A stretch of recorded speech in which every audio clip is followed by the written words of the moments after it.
प्रदेश bulletin में आप सभी का स्वागत है। आपके साथ मैं हूं रिया तोमर। आइए नजर आते हैं आज की कुछ प्रमुख खबरों पर। डेंगू के मरीजों की संख्या पहुंची 1100 के पार। नेता प्रतिपक्ष ने मानसून सत्र की अवधि को लेकर उठाया मुद्दा। रानी पोखरी में गजराज की दहशत, कई बीघा फसल नष्ट। मुख्यमंत्री धामी द्वारा पंडित गोविंद बल्लभ पंत को दी गई श्रद्धांजलि। पूर्व कैबिनेट मंत्री ने कार्यकर्ताओं से डाम कोठी में की मुलाकात। पूर्व यूकेडी नेता ने किया एक रीजनल पार्टी का गठन। मौसम विभाग की भविष्यवाणी एक बार फिर हुई सही साबित। भारत रत्न पंडित गोविंद बल्लभ पंत का मनाया गया 136वां जन्म दिवस। पंत पार्क में माला अर्पित कर पंडित गोविंद बल्लभ पंत को किया गया याद। सड़क से टैंकरों को हटाने के लिए जिला प्रशासन से की मांग। अब खबरें विस्तार से। राजधानी देहरादून में लगातार डेंगू के मरीजों की तादाद बढ़ती जा रही है, जिसको लेकर कांग्रेस प्रदेश अध्यक्ष करण महारा ने सवाल उठाए हैं।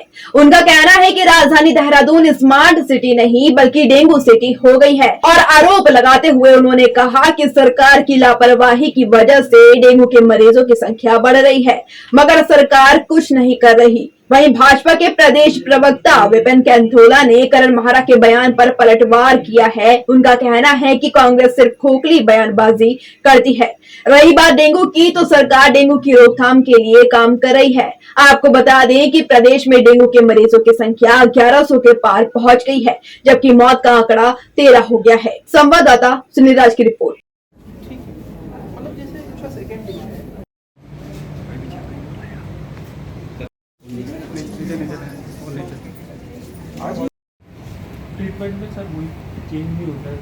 डेंगू में सरकार मूक दर्शक बन के बैठी हुई है। वो उसने लोगों को अपने हालात पे छोड़ दिया है। 40 लाख रुपया फॉगिंग के लिए नगर पालिका को दिया जा रहा है, लेकिन किसी भी मोहल्ले में फॉगिंग होते हुए नहीं देखी जा सकती।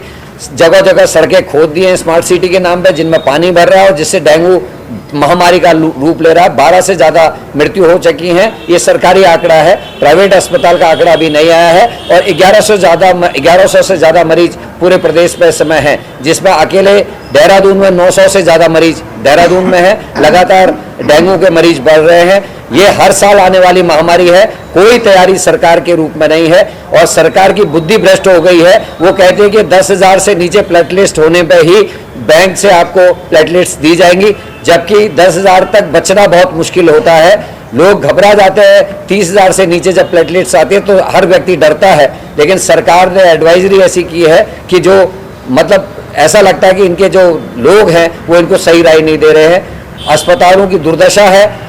1700 रुपया चार्ज कर रहे हैं, ना एसी चल रहा है, ना पंखे चल रहे हैं, ना दवाइयाँ उपलब्ध है। बहुत बुरे हालात पूरे प्रदेश के इस समय डेंगू से है। देखिए, सरकार इस पर बहुत मुस्तैदी से काम कर रही है। कल भी स्वास्थ्य मंत्री जी ने सुबह जाकर के दून हॉस्पिटल का औचक निरीक्षण भी किया था और तमाम अस्पतालों को निर्देशित किया गया है कि डेंगू के मरीजों के लिए स्थान रखें। डेंगू के मरीजों का प्रॉपर इलाज हो, बेहतर इलाज हो, उस पर सरकार लगी हुई है।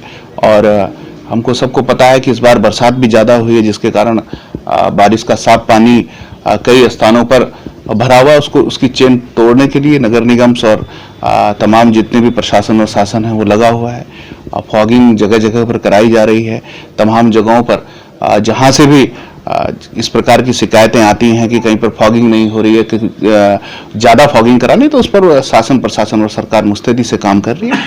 कांग्रेस का काम तो केवल आरोप प्रत्यारोप करना है। आज जहाँ भारतीय जनता पार्टी का संगठन और हमारे फ्रंटल ऑर्गेनाइजेशन ने ब्लड कैंप लगा करके प्लेटिनेट्स दे रही हैं, अपना ब्लड कैंपेनिंग चला रही है, वहीं कांग्रेस आरोप प्रत्यारोप कर रही है। कांग्रेस का कहीं भी सकारात्मक चेहरा हमको दिखता नहीं है। समाज के लिए कांग्रेस कहां पर सकारात्मक चेहरा दिखाती है? मेरे कांग्रेस के नेताओं को चुनौती की वो दिखाएं इस प्रकार के काम। लेकिन केवल और केवल बयानबाजी करना, खोखली बयानबाजी करना कांग्रेस के नेताओं का, कांग्रेस के आला नेताओं के साथ प्रवक्ताओं का काम है। कांग्रेस कहीं पर भी सीरियसली समाज के लिए कोई काम हो सके उस पर कहीं दिखती नहीं है। केवल आरोप प्रत्यारोप और मीन मेक निकालना कांग्रेस का काम रह गया है। नेता प्रतिपक्ष यशपाल आर्य ने विधानसभा में प्रेस वार्ता का आयोजन किया। बीते दिनों विधानसभा सत्र के दौरान विभिन्न मुद्दों पर हुई चर्चा के बारे में मीडिया को जानकारी दी गई। इस दौरान कांग्रेस विधायक गोपाल सिंह राणा, मदन बिष्ट और प्रीतम सिंह भी मौजूद रहे। आपको बता दें कि प्रेस वार्ता का मुख्य बिंदु मानसून सत्र की अवधि को लेकर उठाया गया।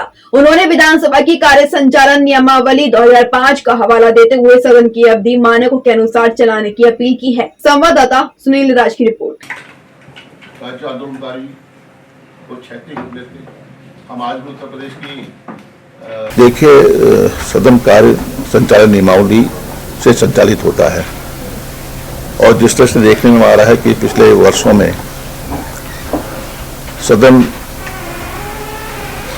की कार्रवाई पिछले वर्ष 8 दिन हुई और इस वर्ष 7 दिन हुई है,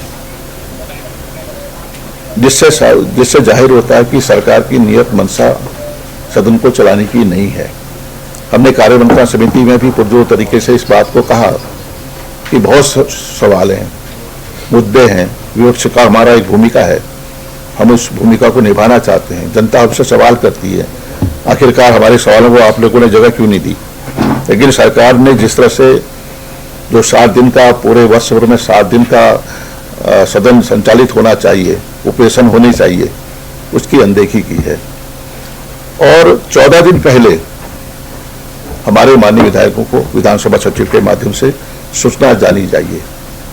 ये अल्पकाल में तत्काल सदन आहूत करते हैं और नाम दिया जाता है अनुपूरक बजट का, पारित करना है, सामान्य बजट पारित करना है। अभी तो समय था अनुपूरक बजट करने के लिए 6 महीने अभी मेरे ख्याल से 14-15 तारीख को होते, लेकिन उससे पहले मैं सदन आहूत किया। मंशा क्या थी, जो 5 तारीख का इलेक्शन था, उपचुनाव था, उसका लाइव टेलीकास्ट किया गया। जो हमारे स्वर्गीय चंदन रामदास जी दिवंगत हो गए, हम उनकी आत्मा की शांति के लिए प्रार्थना करते हैं। लेकिन उपचुनाव में लाइव टेलीकास्ट करने की क्या जरूरत थी। और उस दिन शिक्षक दिवस भी था, 7 तारीख को जन्माष्टमी थी।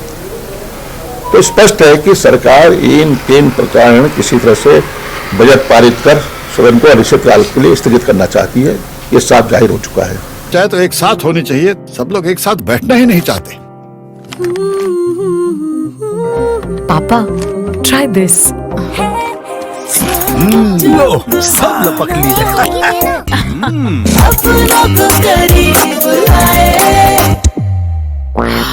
ये क्या हाल कर दिया है रूम का? बस कल से चाय? कल से चाय मेरे रूम में। देवर पान नमकीन को ऋषिकेश के रानी पोखरी क्षेत्र के दुजियावाला व झोलावाला क्षेत्र में स्थानीय ग्रामीण जंगली हाथियों के आतंक से परेशान है। हालात ऐसे हैं जिनमें हाथी खेतों में पहुंचकर कई बार बीघा फसलों को नष्ट कर चुके हैं। वहीं ग्रामीण हाथियों को भगाने का प्रयास करते हैं तो गुस्साए हाथी ग्रामीणों के पीछे दौड़ने लगते हैं। समस्या के बाबत वन विभाग क्षेत्र में पेट्रोलिंग बढ़ा चुका है। Bureau report, Rishikesh.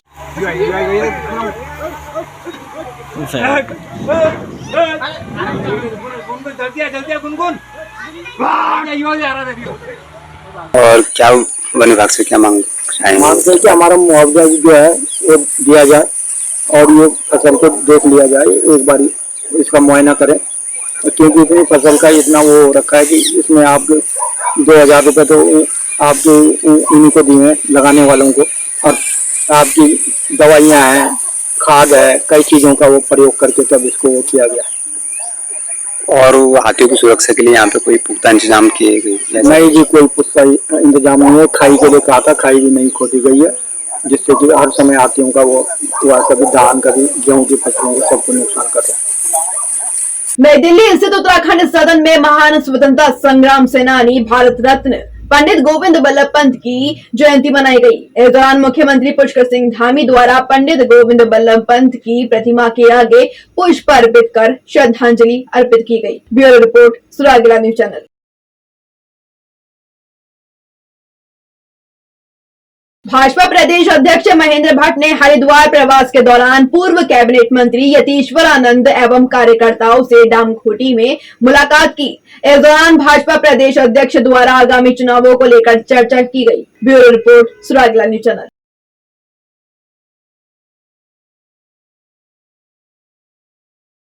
यूकेडी नेता शिव प्रसाद सेमवाल ने एक नई पार्टी का गठन कर लिया है। राष्ट्रीय रीजनल पार्टी के गठन होने से उत्तराखंड लोक क्रांति दल का दामन छोड़ कई कार्यकर्ताओं ने शिव प्रसाद सेमवाल के साथ जुड़ गए हैं। इस पार्टी का उद्देश्य प्रदेश की मूलभूत मुसीबतों से प्रदेश की जनता को निजात पहुंचाना है और उसी राह में ये पार्टी आगामी चुनावों के लिए प्रचार प्रसार करेगी। राष्ट्रीय रीजनल पार्टी के अध्यक्ष शिव प्रसाद सेमवाल ने बताया कि प्रथम चरण में नगर निगम चुनाव में प्रत्याशियों को उतारा जाएगा। उसके बाद विभिन्न विश्वविद्यालय में छात्र संघ के इलेक्शन में भी मुख्य रूप से उनकी पार्टी की भूमिका रहने वाली है। ब्यूरो रिपोर्ट, सुरागेला न्यूज चैनल।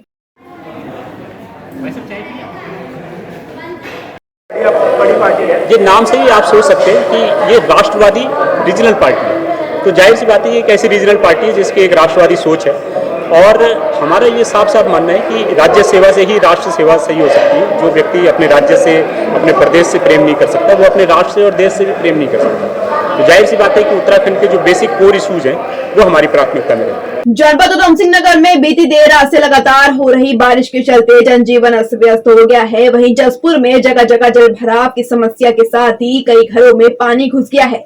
वहीं जसपुर की फीका नदी भी अपने पूरे उफान पर है, जिससे फीका नदी पर बना बंधा पूरी तरह क्षतिग्रस्त हो गया है। ऐसे में राजपुर गांव में पानी आने का खतरा बढ़ गया है। आपको बता दें कि प्रशासन द्वारा पहले से ही राजपुर गांव में बाढ़ चौकी बनाई गई है ताकि 24 घंटे नदियों पर निगरानी की जा सके। संवाददाता दीपक चौहान की रिपोर्ट।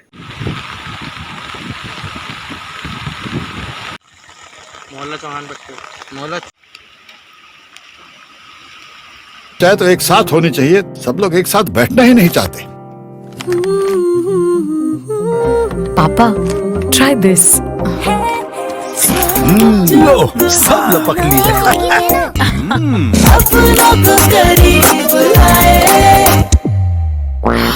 ये क्या हाल कर दिया है रूम का? बस कल से चाय, कल से चाय मेरे रूम में।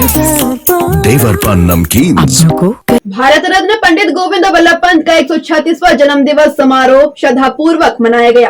आपको बता दें कि हल्द्वानी के तिकोनिया स्थित पंत पार्क में एक कार्यक्रम आयोजित किया गया, जिस दौरान प्रदेश संयोजक गोपाल रावत एवं संयोजक रेणु जोशी ने जीबी पंत के चित्र पर माल्यार्पण कर श्रद्धा सुमन अर्पित किए। जिसके बाद एमबी इंटर कॉलेज के सभागार में मुख्य अतिथि अध्यक्ष जिला पंचायत बेला तोलिया एवं एसपी सिटी हरबंस सिंह द्वारा दीप प्रज्वलित कर कार्यक्रम का आयोजन किया गया। संवाददाता दीपक अधिकारी की रिपोर्ट।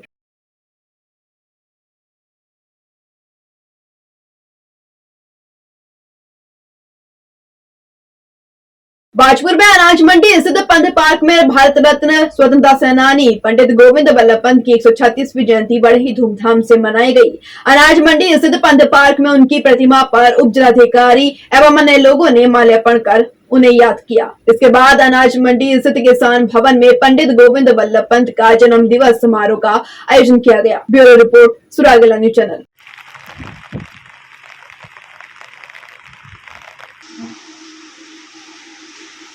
वल्लभ पंत जी की 136वीं जन्म शती मना रहे हैं और आज के दिन यहाँ किसान भवन में, चूँकि बारिश हो रही है तो किसान भवन में कार्यक्रम आयोजित किया गया।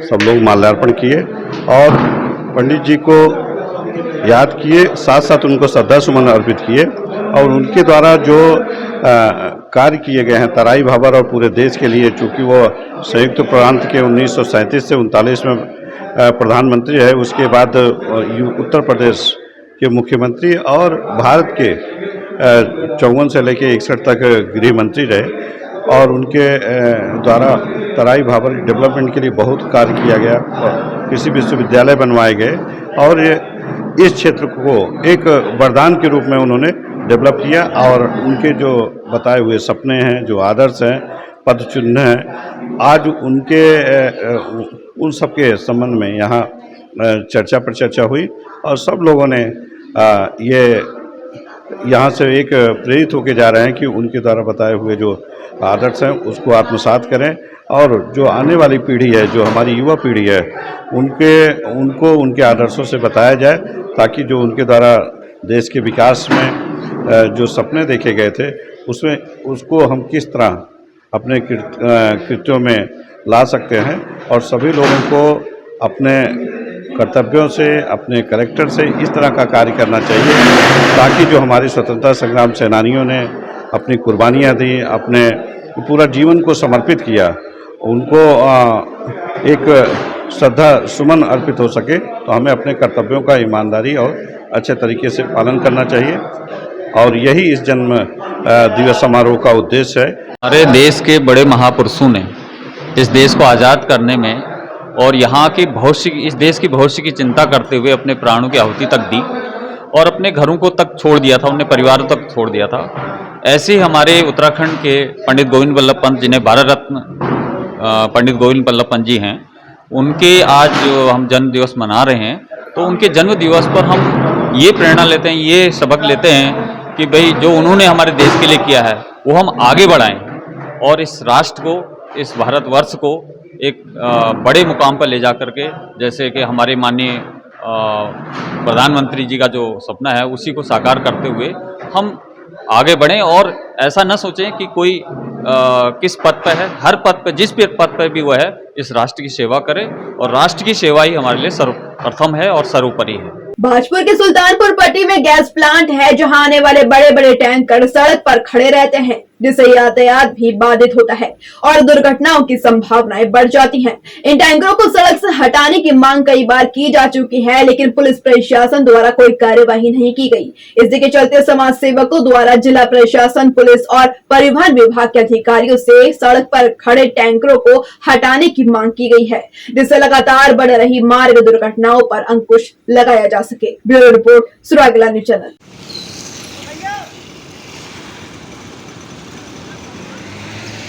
देखिएगा, ये सुल्तानपुर पट्टी के समीप हाईवे रोड पर एक इंडियन गैस का हमारा प्लांट लगा हुआ है। उसके रोड के दोनों ओर, हाईवे, नेशनल हाईवे रोड के दोनों ओर गैस के बड़े बड़े टैंकर इस तरीके से खड़ा कर देते हैं जैसे जिस तरीके से रोड इन्होंने खरीद रखा हो।